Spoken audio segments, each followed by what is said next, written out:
Divulgando a 100 por hora y tú escuchando sin demora. Hoy vamos a hablar de los riesgos naturales en la edificación. Como veis, hemos colocado una montaña afectada por un sismo, la cual procederemos a escalar y a medida que la escalamos nos iremos planteando preguntas sobre esta materia tan interesante. Es la filosofía de la exposición.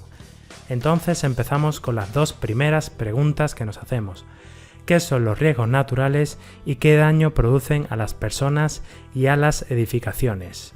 Sobre qué son los riesgos naturales, acudimos a la definición de la UNESCO, que dice: se define riesgo natural como la probabilidad, pequeña o grande, de que la población de una zona sufra un daño o una catástrofe como consecuencia de un proceso natural. Cogiendo también de la definición de riesgos laborales, la definición de riesgo laboral, que se define como la posibilidad de que un trabajador sufra un determinado daño derivado del trabajo, conseguimos la definición de riesgo natural en la edificación, como la posibilidad de que una edificación sufra un determinado daño derivado de la naturaleza. Una vez que obtenemos y tenemos la definición de riesgo natural, vamos con una concienciación sobre qué daños produce en las personas y en las edificaciones. Aquí tenemos una tabla del Ministerio del Interior donde nos muestra el número de víctimas mortales en España por desastres naturales desde el 95 hasta el 2011. Como vemos, las inundaciones es el desastre natural que se lleva el mayor número de víctimas, y también hemos puesto los terremotos porque afectan de una manera económica suficientemente grande a las edificaciones. Entonces, haciendo una comparativa, vemos que el número de víctimas mortales por la gripe común es muy parecido al número de personas que han muerto en esos 16 años de desastres naturales. Entonces, como estadística resultante, sumamos cada 16 años 1000 personas el número del 2012 de muerte por gripe común. Aquí también podemos ver las pérdidas estimadas por comunidades autónomas desde el periodo 2004 hasta el 2033. Es una estimación, pero vemos que Andalucía está a la cabeza con 1.003 millones aproximadamente de pérdidas de euros, y en la inundación está en el segundo puesto para pérdidas económicas. Pérdidas económicas quiere decir infraestructuras. Infraestructuras quiere decir edificación.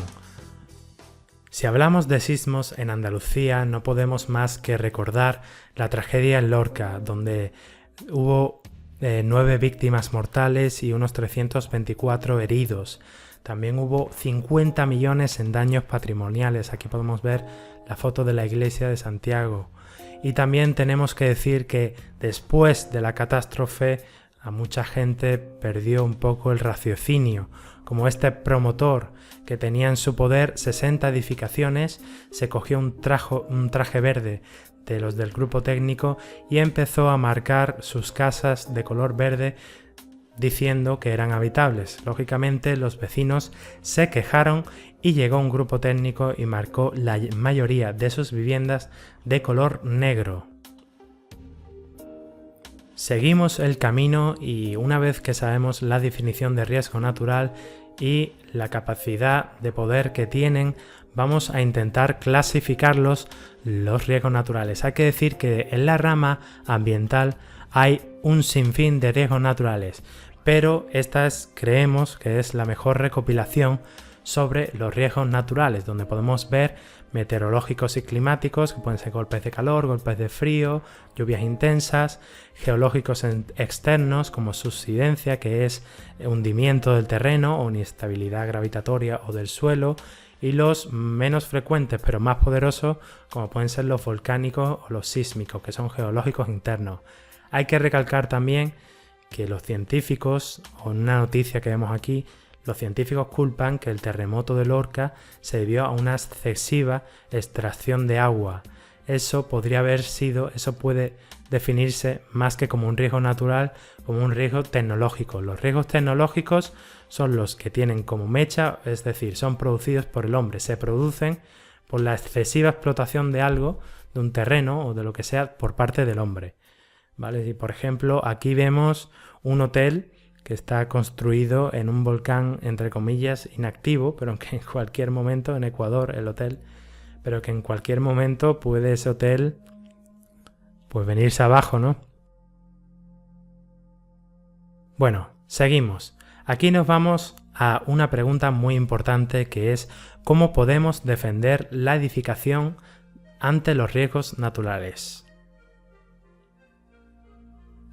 Pues vamos a aplicar como ingeniero de la edificación los principios de la acción preventiva de la Ley de Prevención de Riesgos Laborales 3195, en la cual hemos cogido algunos de los puntos y los hemos ido transformando, como por ejemplo planificar la prevención. ¿Qué hay sobre planificar la prevención en Andalucía? Pues tenemos un plan de emergencia ante el riesgo sísmico, el cual el Colegio de Aparejadores o de Ingenieros de la Edificación tenemos grupo técnico, estamos en el grupo técnico de edificación e infraestructuras, donde tenemos que inspeccionar y clasificar las edificaciones en función de su estado y su peligrosidad, ¿vale? Entonces ya nos estamos dando cuenta que necesitamos métodos para poder hacer eso, ¿no? Hay que decir que también tenemos un plan de prevención de las avenidas e inundaciones en cauces urbanos andaluces. Seguimos. Sobre normativa tenemos la normativa del suelo del texto refundido del 2008, donde ya dice que cuando se produzcan desarrollos urbanísticos se deberá realizar mapas de riesgos naturales, y después la LOUA también ya considera como suelo no urbanizable aquellos que puedan tener riesgo sobre riesgos naturales, ¿no?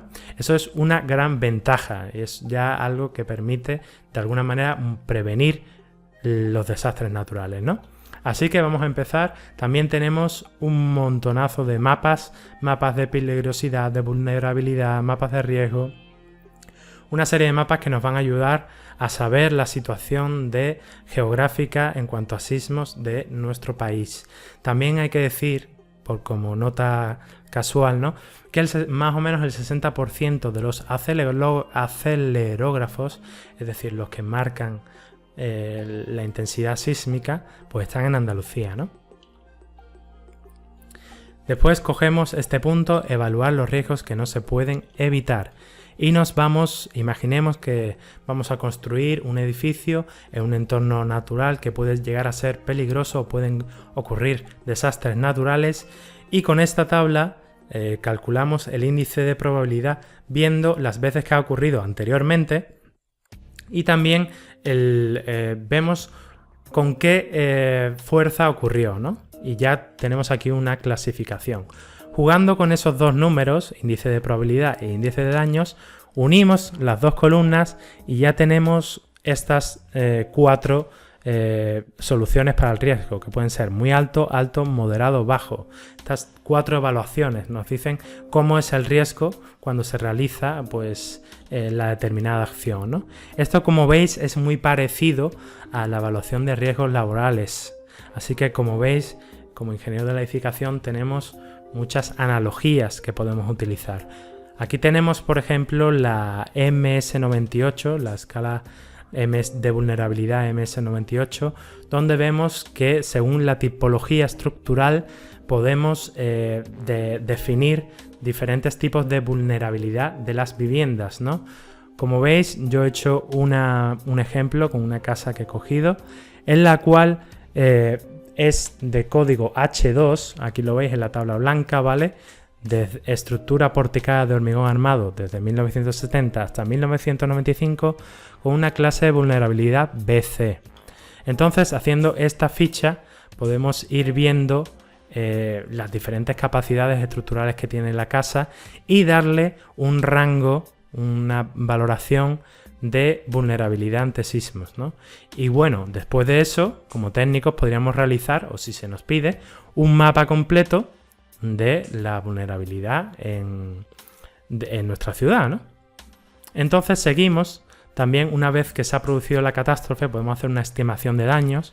Aquí veis, esto es un informe de Lorca, en la cual hay un grado de daño del 1 al 5, 1 es parcialmente dañado y 5 es totalmente destruido. Como veis, este es de grado 5 y es un colapso total de la estructura y, lógicamente, necesita una total reconstrucción. Pero nos sirve esta ficha para, en caso de catástrofe, poder hacer unos grados de daño de cada edificio, ¿no?, que ha sufrido el sismo.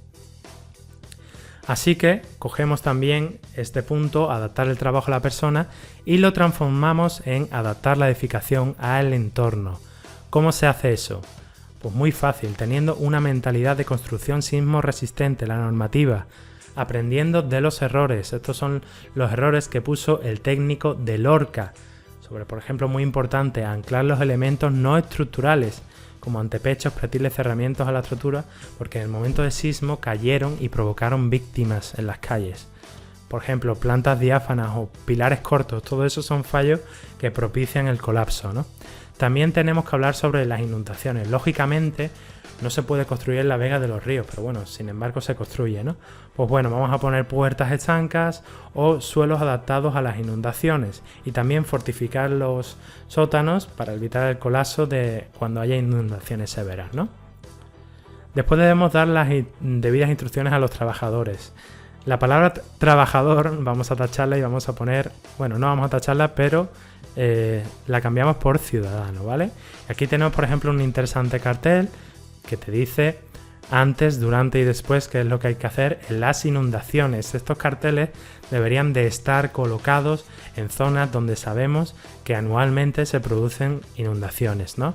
Así que para la vecindad o las personas que viven allí deberían de tener estos carteles a mano, o por lo menos repartirle panfletos para que sepan lo que tienen que hacer. Informar, señores. Informar, como por ejemplo Colombia, que lo hace muy bien en este Parque Nacional Natural, donde vemos un cartel con todos los riesgos ecológicos de la región. Es increíble, tenemos hasta las especies amenazadas, es una maravilla de cartel, ¿no? Bueno, también tenemos que tener en cuenta la evolución de la técnica, donde vemos que en sismos un ingeniero japonés ha inventado el super refuerzo con flexibilidad. Son vendajes que pueden resistir 16 toneladas para una de fuerza por cada 4 milímetros de capa, ¿vale?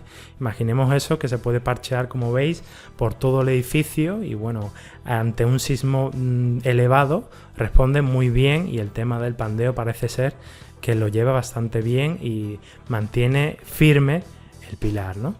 Y sobre el tema de inundaciones, hay que decir que en los Países Bajos se están inventando esto que veis aquí, que es la casa anfibia, en la cual es bastante interesante el concepto, pues es, si no eres capaz de adaptarte si no eres capaz de luchar contra las inundaciones, adáptate a ellas, ¿no?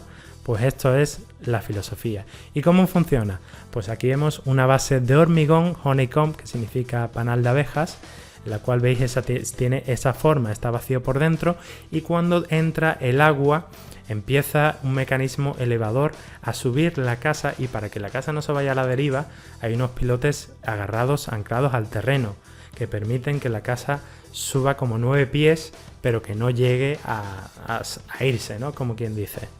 Así que mi conclusión es, muchas gracias por habernos escuchado, y mi conclusión es que con nuestra buena formación en materia de prevención, los ingenieros de la edificación estamos preparados para abrir un campo de trabajo en prevención de riesgos naturales.